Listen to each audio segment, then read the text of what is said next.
Selamat berjumpa bersama saya dalam acara Serambi Religius di hari Minggu biasa yang ke-29 18 Oktober. Mari kita awali renungan kita pada kesempatan yang penuh berkah ini dengan membuat tanda salib. Dalam nama Bapa dan Putra dan Roh Kudus. Amin. Ibu Bapa, saudari-saudara umat Allah yang terkasih, gereja memasuki hari Minggu biasa yang ke-29. Bacaan pertama diambil dari kitab Yesaya bab 45 ayat 1 dilanjutkan dengan ayat 4 sampai 6. Aku memegang tangan kanan Kores, supaya aku menundukkan bangsa-bangsa di depannya. Sementara itu, dalam bacaan yang kedua diambil dari surat pertama Rasul Paulus kepada jemaat di Tesalonika bab 1 ayat 1 sampai dengan 5a. Kami selalu teringat akan amal imanmu, akan usaha kasihmu dan ketekunan harapanmu. Sementara dalam bacaan Injil kita akan merenungkan Injil Yesus Kristus menurut Matius bab 22 ayat 15 sampai dengan 21. Sekali peristiwa, orang-orang Farisi berunding bagaimana mereka dapat menjerat Yesus dengan suatu pertanyaan. Mereka menyuruh murid-murid mereka bersama orang-orang Herodian bertanya kepada Yesus, "Guru, kami tahu engkau adalah seorang yang jujur dan dengan jujur mengajarkan jalan Allah, dan engkau tidak takut kepada siapapun juga, sebab engkau tidak mencari muka. Katakanlah kepada kami pendapatmu, bolehkah membayar pajak kepada kaisar atau tidak?" Tetapi Yesus mengetahui kejahatan hati mereka. Maka ia lalu berkata, "Mengapa kamu mencobai aku, hai orang-orang munafik? Tunjukkanlah kepadaku mata uang untuk pajak itu." Mereka membawa suatu dinar kepada Yesus. Maka Yesus bertanya kepada mereka, "Gambar dan tulisan siapakah ini?" Jawab mereka, "Gambar dan tulisan Kaisar."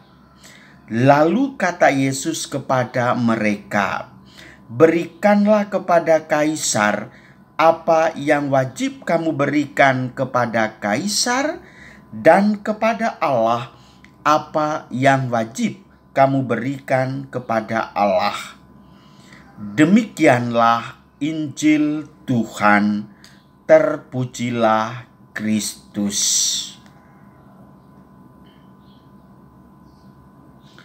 Yesus mengetahui kejahatan hati mereka. Ibu bapa, saudari-saudara yang terkasih, andai janji tak pernah dusta, tak akan ada kecewa. Andai cinta tak pernah mendua, tak akan ada linangan air mata. Cinta itu tak butuh janji, tetapi cinta itu butuh bukti. Yang pasti hanya cinta sejati yang akan kekal sampai akhir nanti. Resapilah sebuah perkenalan, karena di situ ada kesenangan. Syukurilah sebuah hubungan, karena di situ ada kerinduan. Saudari-saudara yang terkasih, kali ini Tuhan Yesus mengetahui isi hati siapa lawan bicaranya. Ketika orang Farisi berunding bagaimana mereka dapat menjerat Yesus, dikirimlah utusan-utusannya untuk membuat anarki, demo dengan memakai kata-kata.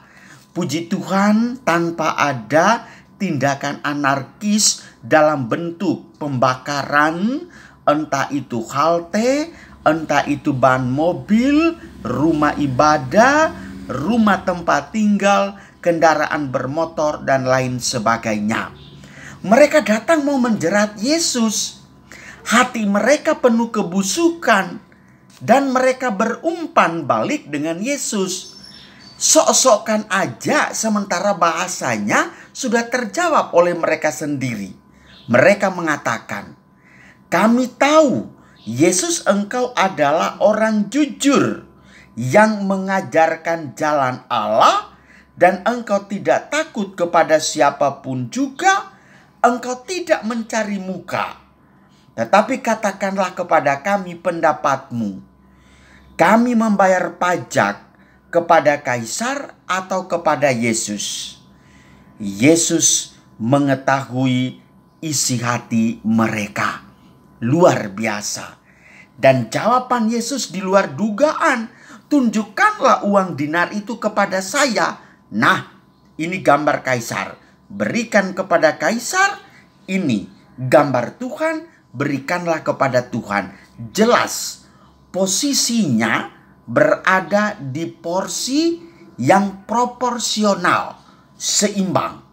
Tidak ada bentuk mencari muka, tidak ada bentuk penghakiman, tidak ada bentuk kejahatan di baliknya itu. Maka orang bersangkutan menganga dan merasa Yesus memang sulit untuk dicobai. Loh kok piye? Yesus kok dicobai? Saudari-saudaraku yang terkasih, hati yang penuh kebusukan, hati yang penuh dengan kejahatan, bagaimanapun juga terungkap lewat kata-katamu. Meski dipoles dengan kata-kata yang indah, argumenmu yang argumentatif, tetapi percayalah, Tuhan akan mengetahuimu itu. Orang Latin mengatakan, ex abundantia cordix ox loquitur. Dari dalam hatimulah mulutmu berbicara. Saudari-saudara terkasih, undang-undang Omnibus Law mendatangkan demo di seluruh pelosok tanah air. Saya pribadi dan para ahli yang berpikiran sangat bijak, orang cerdas, mengatakan Omnibus Law tidak akan pernah mendatangkan kerugian bagi kaum buruh.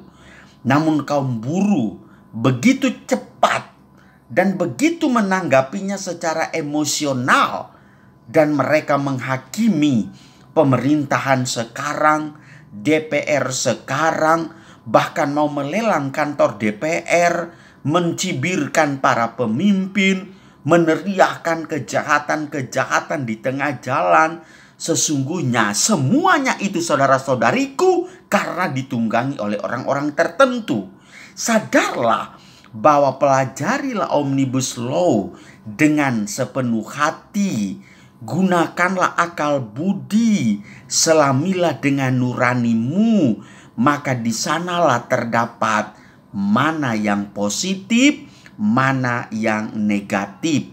Tetapi kalau seandainya kita mengandalkan emosi, bukan otot yang kita bukan otak yang kita andalkan, tetapi kita mengandalkan otot, maka yang terjadi adalah kericuhan, kerusuhan, aksi pembakaran di mana-mana. Saudari-saudaraku yang terkasih, berkaitan dengan semuanya itu, kita lari kepada persoalan iman. Apakah Anda datang kepada Tuhan Yesus dengan suatu argumenmu mau menghakimi Tuhan Yesus? Tuhan Yesus, engkau tega bukan main. Mengapa ada virus corona? Mengapa anak saya meninggal? Mengapa anak saya gagal? Mengapa anak saya hamil di luar nikah yang sejatinya? macam-macam hal bentuk penghakiman. Saudara-saudariku, renungkanlah dirimu dulu. Jangan engkau menghakimi Tuhan. Tuhan itu tahu kita dimanapun kita berada. Bahkan dikatakan sampai di liang kubur sekalipun aku ada di sana. Berarti matanya itu corong ada di mana-mana. Dia mengetahui segala seluk-beluk sikap dan situasi hidup kita. Oleh karena itu, marilah dengan hati yang bijak, pikiran yang jernih, datang kepada Tuhan, sampaikan rasa syukur, sampaikan permohonanmu, Dia akan mendengarkan dan akan menjawab secara adil. Sesungguhnya, berikanlah dirimu kepada Tuhan. Apa yang menjadi milik Tuhan, berikanlah kepada kaisar apa yang menjadi hak kaisar. Di mana tatanan sorga itu dilewati, di mana tatanan dunia itulah yang dilalui. Dengan demikian, posisi kita berada di porsi yang sangat proporsional. Sesungguhnya hati yang tulus dan ikhlas akan mendatangkan berkah yang melimpah. Amin. Allah yang Maha Kuasa memberkati saudara-saudari sekalian, Bapa, Putra, dan Roh Kudus. Amin. Selamat berhari Minggu.